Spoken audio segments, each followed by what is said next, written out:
Good evening. I invite all members of the board and administration community to stand at attention, face flag, and we'll say the Pledge of Allegiance.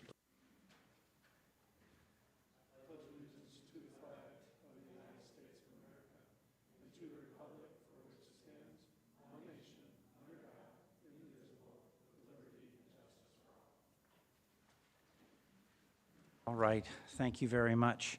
In lieu of me running long in our workshop, I'm going to pass my lovely president's report to Dr. Montgomery. But no, he's saying something else. So, me to riff? I can riff.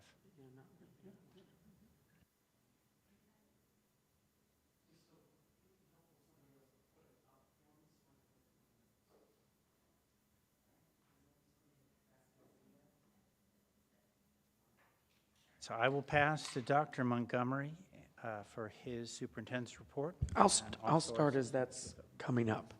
We changed the presentation format. Renee and I will be kind of sharing this portion of the report.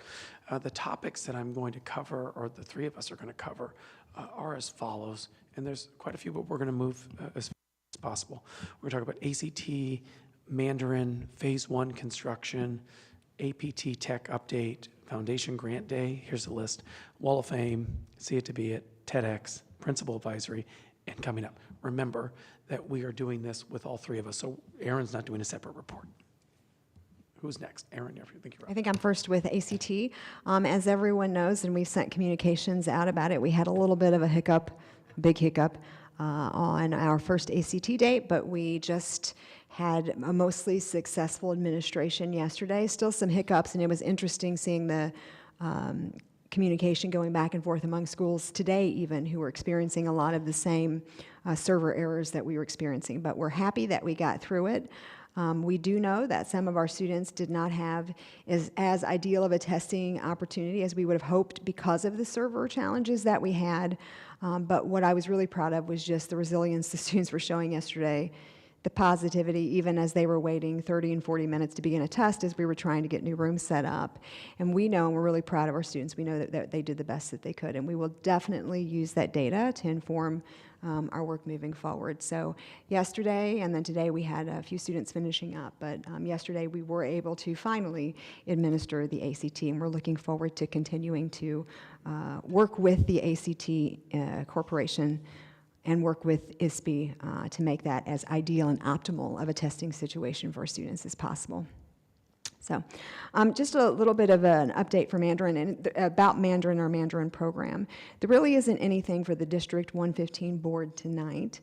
What we have been doing as we've been going through staffing is noticing trends in enrollment. And anytime I look at something like a world language program, I'm going to look at what our feeder schools are generating as I think about how I continue that program over the years, what the languages will look like that we're going to continue to offer.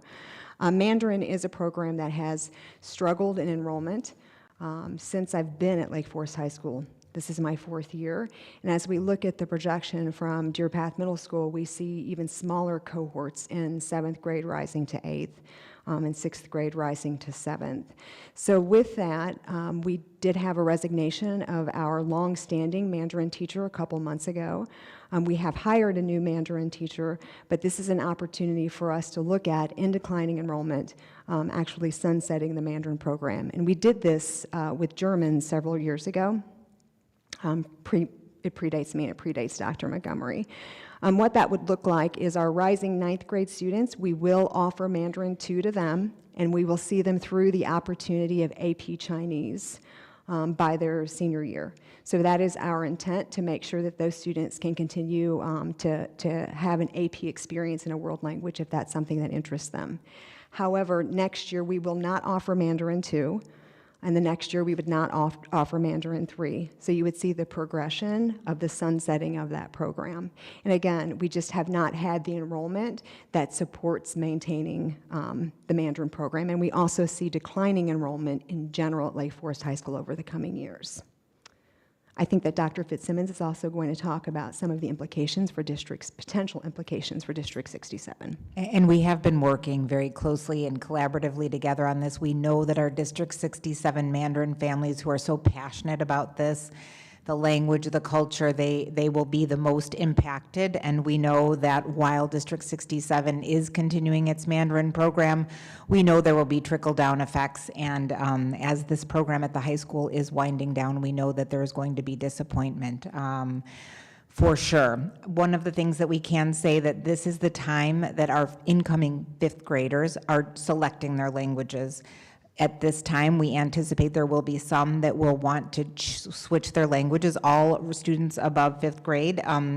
We are going to be working very closely with those families, and tomorrow the DPM admin will be reaching out individually to all the families that are currently enrolled in Mandarin in 5th, 6th, 7th, and 8th grade. I will also be sharing a message with all of our District 67 families because this will be affecting for current first graders. Next year, they'll be rising second, third, and fourth graders at Cherokee. Thank you very much. In the workshop, we talked a little bit about construction one, or construction phase one that has begun. It started right at the start of spring break. So while many of us were out and about across the country and the world, we had a facilities team in-house doing a great deal of demo to make sure that we were on our way when the students and faculty returned. So HVAC, mechanical, plumbing, electrical are all underway, and the metal stud interior wall construction has begun. So it has been a 6 to 7 year journey to get to this point. To see the work actually happening in the building certainly is something to be proud of. The next thing I will talk quickly about is that Jordan and the ed techs have been on a little bit of a roadshow with both the 67 APT as well as the high school APT. Last week, they met with the high school APT and provided updates around technology from topics as the transition from Chromebooks to MacBooks, to talking about how the ed techs are supporting learning, and then finishing with really where AI is going from their vantage point. I think it is going to be a regular annual update from Jordan, and it's wonderful to have him immersed with the parents asking real-time questions around technology. I'll move into Foundation Grant Day. The foundation, you know, is a tremendous source of support for the district. This year they awarded $118,000 towards educational excellence, and many different beneficiaries had things to celebrate this year, from the wellness department to the ed tech to student support services. And then don't forget that on an annual basis, the business department is awarded a grant for the incubator program, and without their support, that program would not flourish in the way it has done. So I actually had the privilege of emceeing our Wall of Fame ceremony, and this is something that it's been 5 years in the making. I think during COVID is whenever we had to cancel this group of alumni who were actually set to receive their Wall of Fame award. So it was a lot of fun to welcome Clark Summers, who was the class of 1995. He is a Grammy-winning bassist, composer, and educator. And he's toured globally with all these jazz greats like Kurt Elling, Cedar Walton, and Brian Blade. He performed for the students as well, and mostly he was just a really cool dude. So it was fun just to be kind of in his presence, and the presence of such a creative as well. And I'm the class of 95, and so it was cool to see how far he's come. Margaret McMullen, who's the class of 1978, she's written nine award-winning books. She really spoke a lot about how she started thinking about writing when she was in high school, and how it began with ideas, and particularly, like, she talked about a beehive outside her window and how that sparked her mind as far as her own journey in high school, and, you know, getting stung, and she actually wrote for the Scholastic Awards and won, and that's what really sparked her motivation to become an author. So She's written books like My Mother's House, Sources of Light, and Where the Angels Lived. And then we had Carla Nuschel Wyckoff, who was the class of 1966, former American Medical Association exec. She was on the Hill, Lake County prosecutor, and county clerk. She was also, and this was fascinating, since they didn't have women's sports whenever she was at Lake Forest High School, she was a water ballerina. So she did synchronized swimming. So she talked about that, and our students were fascinated to learn about being a water ballerina and how that worked as well. But just what an accomplished individual, and especially just as an accomplished female from the 1960s. For them to see that example, that was a point of pride too.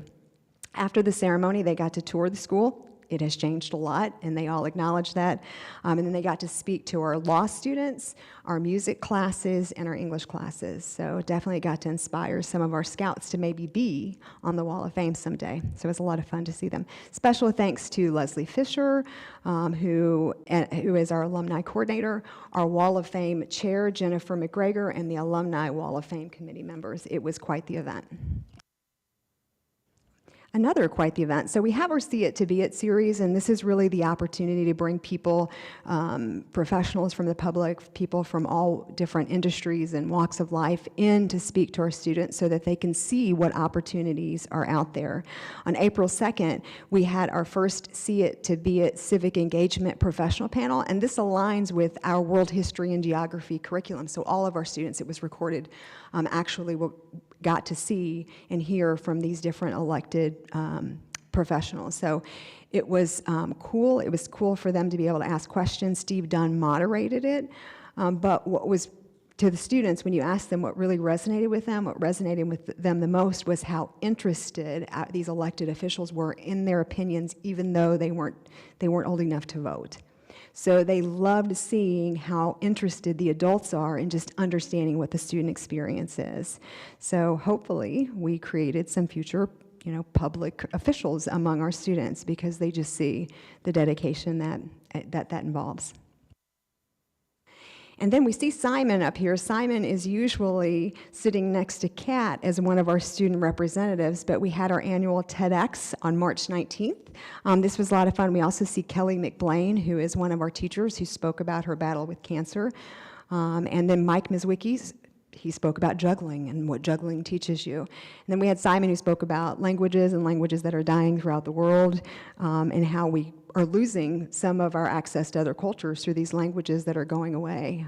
So he did a beautiful job, and it's just interesting to hear these brave students and what they're interested in as they get up and they speak, and what really sparks their interest at Lake Forest and their peers, to see their peers so engaged as well. So TED Talks, it's the real deal, and it's a lot of fun to see. All right, and in just a few moments, Kat is going to be speaking about the Principal's Advisory Council. Last month, I talked about the Student Board Mixer, and I gave a brief highlight of some of those key themes. Kat has actually met as one of the senior leaders on the Principal Advisory Council. She's met with the group a couple times now to really synthesize that into their recommendations for the board to consider when it comes to the transition to Lake Forest High School as well as the student experience at Lake Forest High School. So Kat will be talking about that in just a minute. I thought that maybe I would present on it, but I thought nobody better than the students who are leading that work. Hopefully in your mailbox you received a postcard reminding you of tomorrow's board president coffee with myself, Mark, and John. And this is our continued attempt to provide outreach and access to our board leaders and members of the administration. This month it will be in Lake Bluff at the Public Safety Building. We are also making a concerted effort to be present in all of our communities that we are proud to represent. In I think 2 weeks, we have the spring musicals, April 24th through the 26th, and it is Cinderella, and we are excited to see our students perform this wonderful musical. A shout out that there's a special meet and greet for our youngest theater fans on Saturday, featuring this Cinderella, Prince Charming, and the Fairy Godmother after the 3 o'clock matinee on April 26th. Thank you to PALS for sharing these behind-the-scenes photos as they build the sets in the RMA. We have an increased focus on communication around school finance and resources, two things to bring to the community's attention. We will be releasing the first episode of our Beyond the Budget video series, which is an overview of school finances and our annual budget cycle. And additionally, early next month, we will be sending out a community publication called The Bottom Line, which will serve to educate our community around our finances, and it will be replacing the Spring Insight. And we're excited to have this additional focus and transparency to the community around financial conservatism. A shout out to, this is a senior right now playing baseball for us. We are a springtime season. This is Charlie Graham. And then in the topics of the evening, there was a picture of Jasmine Scott, who was competing in the spring track and field event. When I say spring is in the air, I will leave you with the superintendent's report with a poem that I stumbled across today. Dr. Hermes is very excited when I read poems to her. Actually, the whole team is excited when I read poetry because they know that I apparently have too much free time. But here's the poem that resonated with me today about appreciating the springtime season. Loveliest of trees, the cherry now, is hung with bloom along the bough, and it stands about the woodland ride, wearing white for Easter tide. Now of my 70 years and 10, 20 will not come again, and take from 70 springs a score, it leaves me only 50 more. And since to look at things in bloom, 50 springs are little room, about the woodlands I will go to see the cherry hung with snow. I hope you all enjoy your springtime season and celebrate this time. Thank you, Dr. Montgomery. Yes, 3 snaps up. You didn't do it as Jennifer Coolidge. So you should have, so that would have been very funny. Kate, I'll turn it over to you or presentation. Beautiful. Lake Forest High School updates.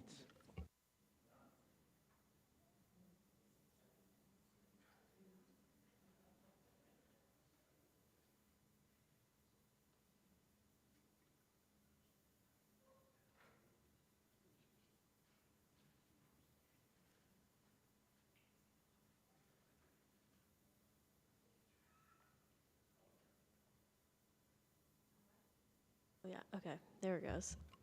Yeah, so as Dr. Lenart kind of touched on a bit, for the Principals Advisory Council Student Board Mixer, I wasn't personally able to, my flight was delayed, so I personally wasn't able to be there, but I think a majority of you or all of you got a letter from us just kind of doing what students kind of from our takeaways were and like what we really thought from like all the student perspective. I know you had your own takeaways, but we did as well. So we included in that letter that students feel largely uninvolved in the referendum process. Scout Seminar has been highly successful. Teachers are incredible, but often teach similar courses differently, which kind of comes in conflict at different times. Students want to join more extracurriculars, but struggle with conflicting schedules. Students report exhaustion with intensive college competitive culture. And the mental health resources are very strong, but students don't know where to find them or how to use them. So we kind of go more into detail within the letter itself. But just from, I guess, the get-go, these were our takeaways. I know Dr. Lennar also touched on TED Talk, but Simon wrote me up some bullet points because he was very passionate about talking about it. But coming from the student's perspective, he said it was a super cool event. There were lots of musicians, especially playing the guitar and piano. The speeches were great, and there were a really broad variety of topics, like anyone can learn to juggle, the history of salt, why to be a TA, and then Simon's was the importance of endangered languages.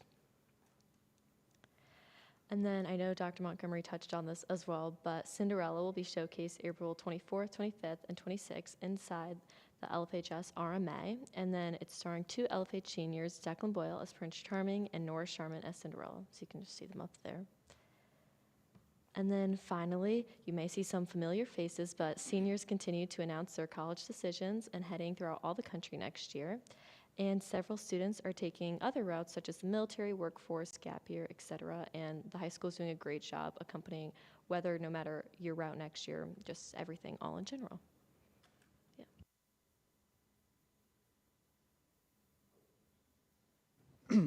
Kat, thanks for the report out. I do have one question on the student takeaways. I was there during that night, and I thought it was really interesting and very informative to get feedback from the students. And I had also heard some of the same comments about students feel largely uninvolved in the referendum process. And then on top of that, I also had heard they just didn't really know what was going on. It was kind of a combination of not involved nor communicated with. So, and I'm not trying to put you on the spot, but maybe you've thought about this or, talked with some of your colleagues about it, but from a student perspective, how do you think we can do a better job of either involving you in the process, which may be a hard thing to answer because you may not even know what the process is, but how to involve you in that, and how to communicate with the student body so they have a better understanding of what is going on. So what works for students? We feel like we do a good job with communicating with our community, with parents and stuff, but what works for students?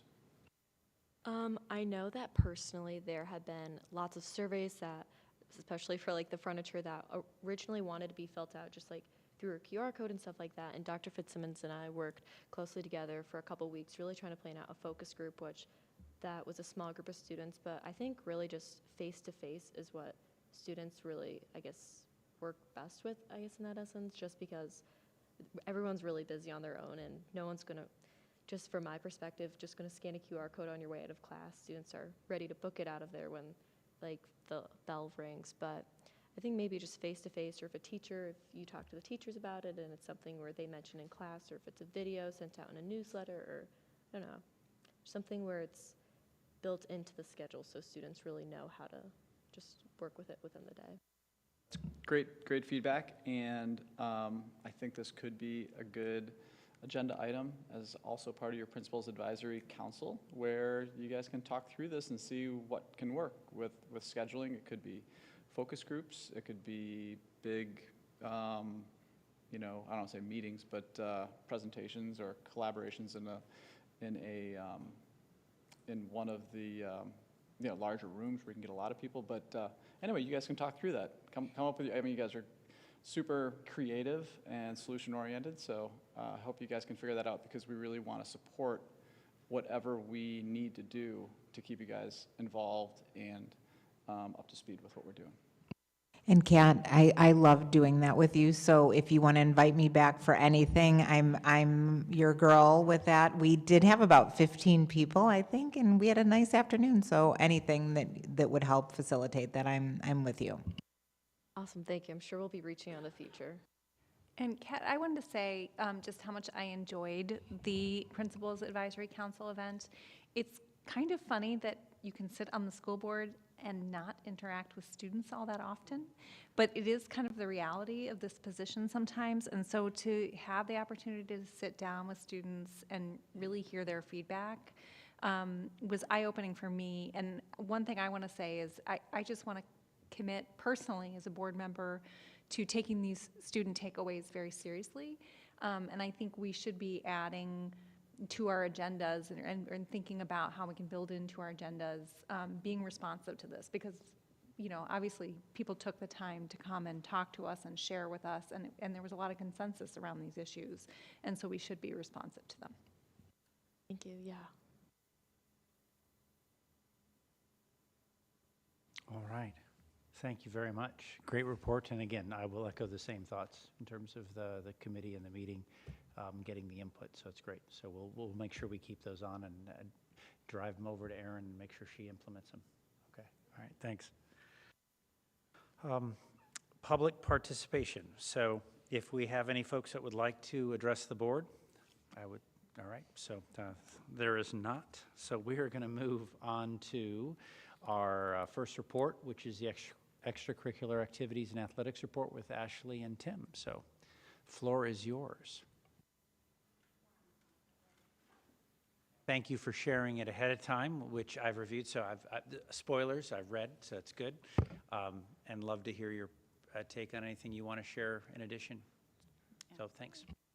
Thank you so much for your time. Obviously, we share a similar photo. We also thought it was very cool, and it's a very cool kid. So nice choice, Dr. Montgomery. We first wanted to go through and do introductions. Thanks for having us here tonight. Tim Burkhalter, Athletic Director. This is my 20th year in this role.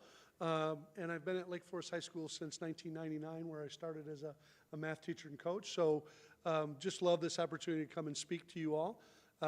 Craig Shaman's our new Assistant Athletic Director. Most of you know Mike Nizwicki, who has been our Wellness Instructional Director. He's also serving in a much larger role this year as an Assistant AD, particularly on the facilities side, coordinating things that he does in wellness with what we do in athletics. So that's really been a great asset of marrying his work with the wellness department and our department. So we're really excited about that. Jean Lachese, who is our department assistant, she's with us for the balance of the year, and she's retiring in September, so we will be posting her position and looking for her replacement. And then Rihanna, we were fortunate to get back into our office this year. She had been with us, then she moved over to special ed. Now she's back down with us, so it's great to have that team together. As you can see in the picture, we also have our athletic trainers, equipment manager, our pool personnel. So we're just really excited about the opportunity to talk a little bit about our programming. I'm going to turn it over to Ashley to talk about her department. So my time at Lake Forest High School, I've been here for 7 years. This is my 17th year in education, come by way of an English teacher. But so I love the presentations and the opportunity to be able to talk about what we do in our offices.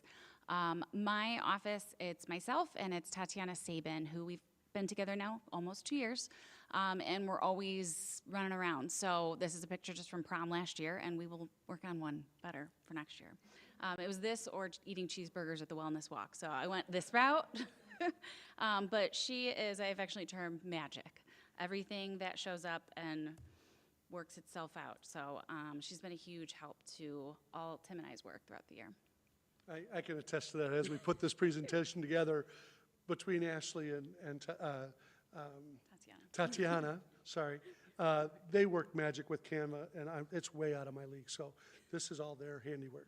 I want to talk a little bit about the celebrations we've had this year. On the activity side, we have these clap-outs. If you haven't been to a clap-out, I'm going to invite you next week. We have clap-outs for the Science Olympiad math team, FBLA, and that's on Thursday, I think, at 1. All 3 are going to state next week. All 3 are going to state. It's a real quick event. It's during the passing period on a block day. We strike up the band, literally.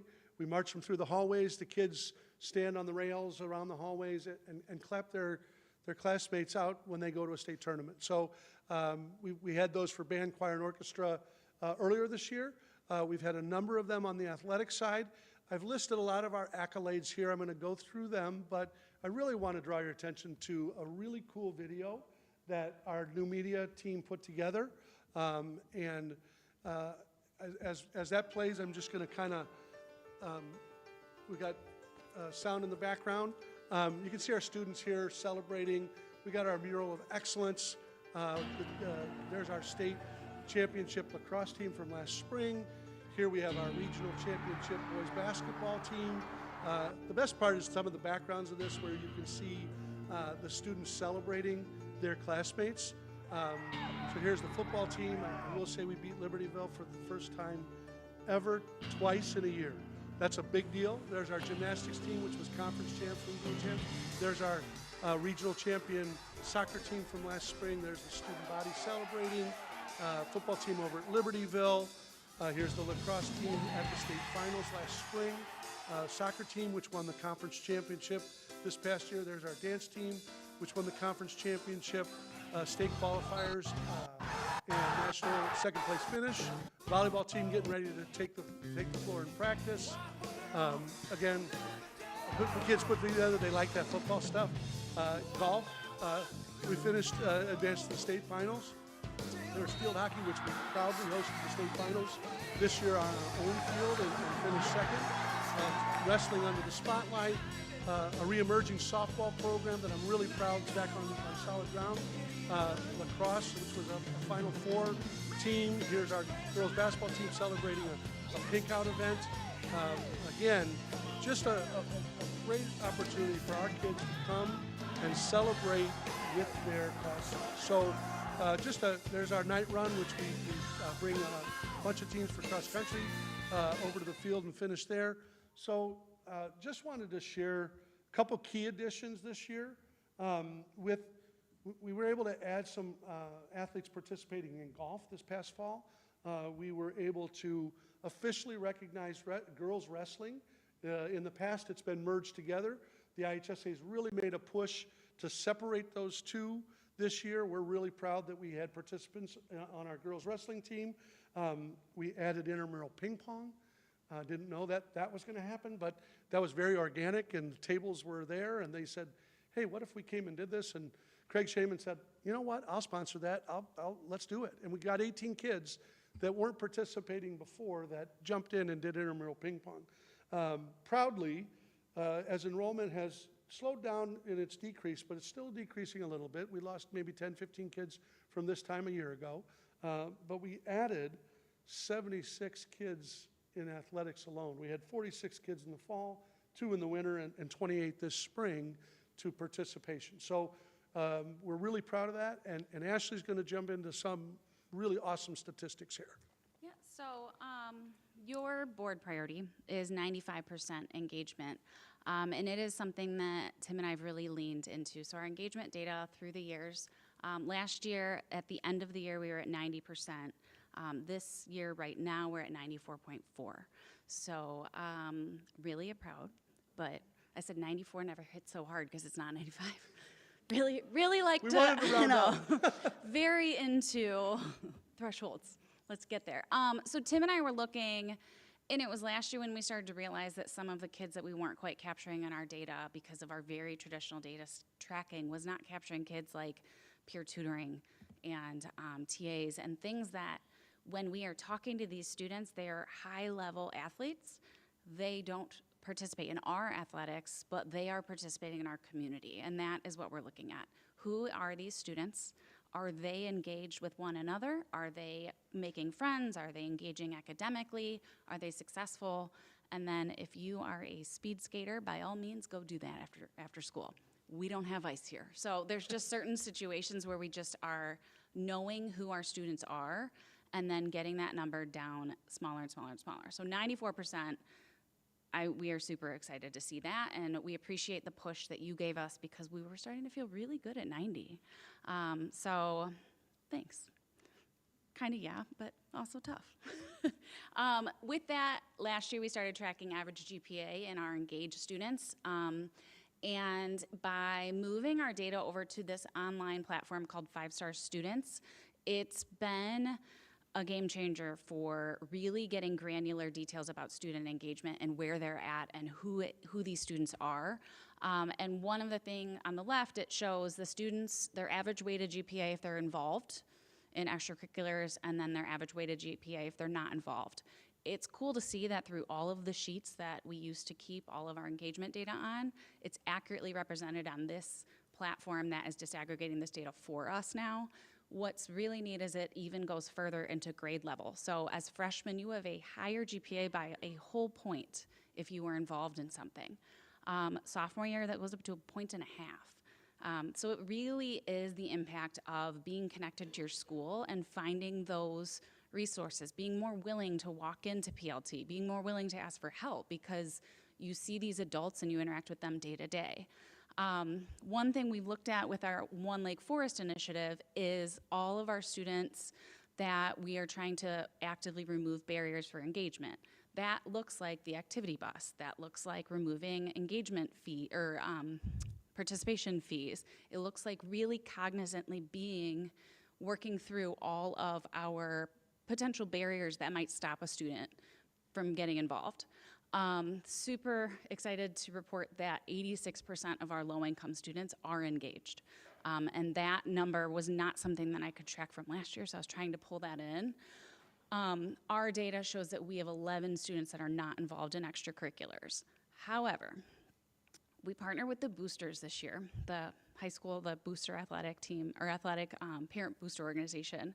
They were incredible. They started an all-scout spirit wear participation where they gave every single student in need $100 to shop in the booster store.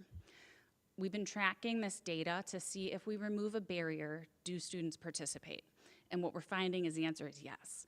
100% of our students have participated either in extracurriculars or one of the ways in which we have removed a barrier. They have chosen to, they have to show up, they have to turn in the gift card, they have to do something in order to redeem it. And so it really is showing that if we are actively removing these barriers, the kids are, by and large, benefiting, seeing the point, feeling good about it.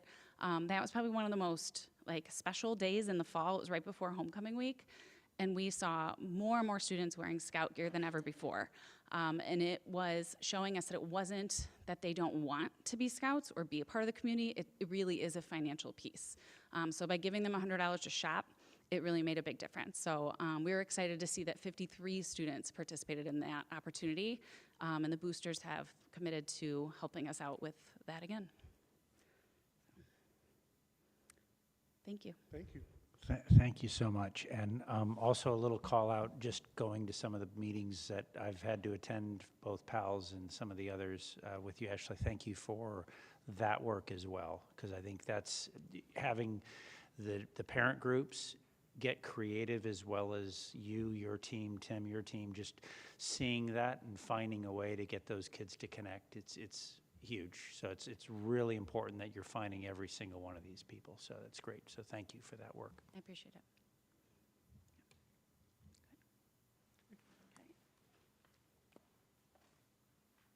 Can I ask one more question? Did Tim practice being able to name all the sports as they were going by? That was impressive. Do I have to answer that on? No. Yeah, I actually did, because Ashley's like, do we have to say that again? I go, I'm going to practice. I want to make sure as we're going through that I don't miss one. So I just remember Dewey, whether it was last year or 2 years ago, challenged Ashley and I to get to 100%.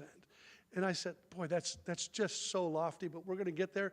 And this year when we went from 90 to 94.5 or 94.4, we're just super proud. We're going to keep working. We're going to find more. We're going to take down those barriers. We're going to get these kids involved, and next year we'll have a bigger number. I will have to compliment you guys. The 94.4% is incredible. I applaud you for including kids who are tutors, because I know from my own children how meaningful an experience that was for them. I'm guessing that you're already there. If you're that close, you just haven't figured out what it is yet, but let's get to 100. Let's do it. Well, if you round it up, it is 95. You just have to different math rule. I'm just going to use as soon as you get over it. It is not roundable. Han Solo math, that's all right.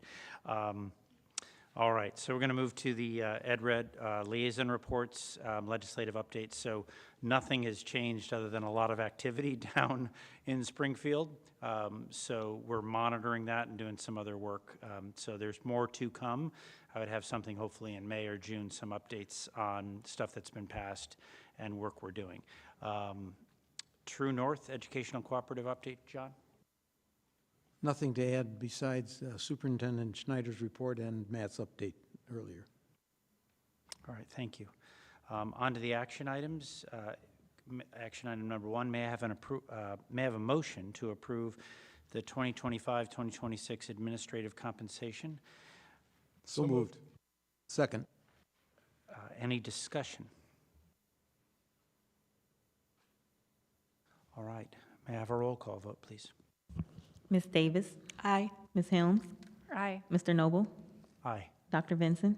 Aye. Mr. Burns? Aye. Mr. Weinberner? Aye. Motion carries. Thank you. Item number 2, may I have a motion to approve the 2025-2026 shared services compensation? So moved. Second. Any discussion? May I have a roll call vote, please? Dr. Vinson? Aye. Mr. Noble? Aye. Mr. Weinberner? Aye. Ms. Helms? Aye. Ms. Davis? Aye. Mr. Burns? Aye. Motion carries. Thank you. May I have a motion for item number 3 to approve the 2025-2026 exempt compensation? So moved. Second. Any discussion? May I have a roll call vote, please? Mr. Noble? Aye. Mr. Burns? Aye. Dr. Vinson? Aye. Mr. Weinberner? Aye. Ms. Helms? Aye. Ms. Davis? Aye. Motion carries. Thank you. Item number 4, may I have a motion to approve the Olson Transportation for regular transportation services July 1, 2025 to June 30th, 2030. So moved. Second. Any discussion, or Jen, do you want to highlight anything? I think we had on the report, it was basically a flat renewal.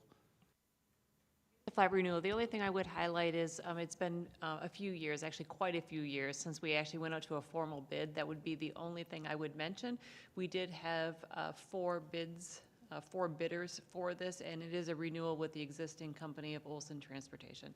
It's a 5-year contract with an option to renew for an additional 5 years, and by law, we would need to rebid at that time. Great.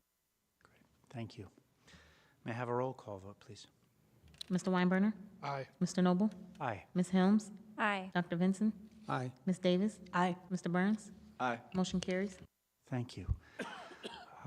For the consent agenda, items 1 through 12, may I have a motion to approve the consent agenda? So moved. Second? Any discussion? May I have a roll call vote, please? Ms. Helms? Aye. Mr. Weinberner? Aye. Mr. Noble? Aye. Mr. Burns? Aye. Ms. Davis? Aye. Dr. Vinson? Aye. Motion carries. Thank you. All right, FOIA requests, Michael Roast, 1 of 1 completed, Parents Care, 3 of 3 completed, Frank McCormick, 2 of 2 completed, Mark Merkel, 1 of 1 completed, Adsons Bonham, 10 of 10 completed, Heather Hayden, 1 of 1 completed. At this time, we have public participation for the second time. This is an opportunity for the public if they would like to speak to the board. Are there any members from the board that would like to speak?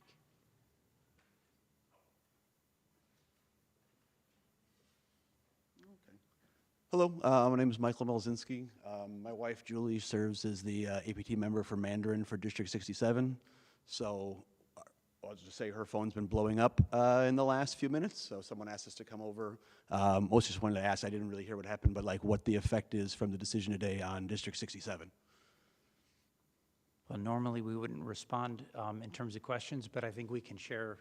We gave Amanda an update in regards to the board meeting, and basically it's going to be phased out in terms of the current plan. So we will be honoring all students coming in as a freshman next year to be able to commit to delivering AP all the way through those 4 years. Okay. So not really a change per se at the high school next year, but the idea is to discuss to say if the enrollment stays very low, as it has been, what's coming in, there'll be a phase out the following year based on what's the current plans. So there'll be discussions and ideas about how best to maybe handle if there are changes at DPM in regards to scale and participation. If there is not, then we'll start to figure out and work the phase out. That's what it looks like. And then what we'd look to do is try to work with the families to give them public options, not public options, but private options to continue the education. There are some online classes. There are other types of hybrid learning opportunities, but in terms of trying to deliver and stand it up just here at the high school, that's what we're looking to basically phase that out based on teachers and how we would set that program up. But it's effectively, there's no decision today about it. It's more notifying that that's the out 2 years, and that would obviously have some effect backwards into 67. But it's going to be something that's going to be looked at as 67 and the community responds of what we would, if we're going to make any changes to that, but that would be determined later in time. Yeah, and I want to be respectful to the 67 board, but for the 67 families, there will be a communication that goes out tomorrow morning, updating the community of what happened tonight to make sure that they're informed, and then conversations will specifically be addressed with our 8th graders, who would be our incoming 9th grade scouts, to see if there's any changes that they have on their horizon. Okay, so tomorrow morning there'll be some sort of communication coming forward? Yeah, it'll be coming from Dr. Fitzsimmons, updating the community about tonight. Got it. Well, thank you for coming. I appreciate it. Yeah, please. Just all you need to do is state your name. Okay. Hi, I am. You pull the mic down just a little bit. Hi, I am Ethan Malzinski, and I am in 5th grade. And in high school, I would like to do the Mandarin program because it is fun seeing my friends, learning with them, and I like learning a unique language than Spanish or anything else. So, Thank you for that.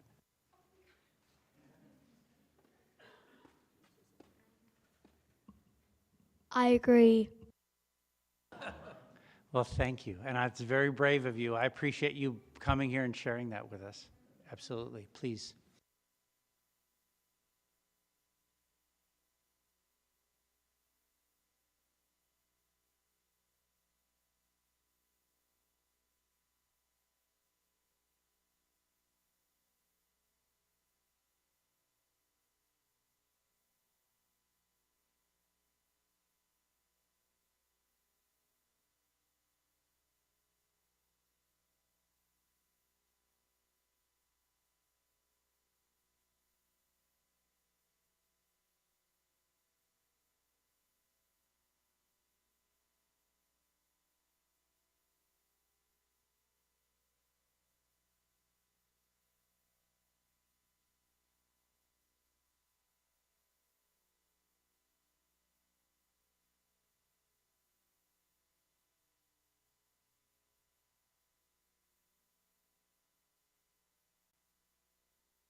Thank you for sharing that. And it is something, again, as it comes to the fall, we will be discussed a lot, and we'll be looking at what we can best do and serving the whole world language department.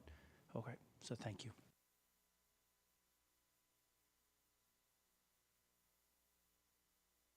Thank you. Bye-bye. Thank you for coming. Good job, guys. All right, seeing none others, that we will, the announcements, Tuesday, May 6th will be our Education Committee of a whole, and we're going to probably be a slightly earlier time, or a slightly earlier time for some general meeting stuff, and then the Ed Committee might be a little bit after 5. Also, Tuesday, May 6th will be the Board of Education organizational meeting, which will be what we typically call the new old, or old new. Transition meeting, where we get to honor some of our board members that are departing us, and then some new ones that are coming in. With that, may I have a motion to adjourn the Lake Forest Community High School District 115 board meeting for April 16th, 2025? So moved. May I have a voice vote? All in favor, say aye. Aye. Aye. Meeting adjourned.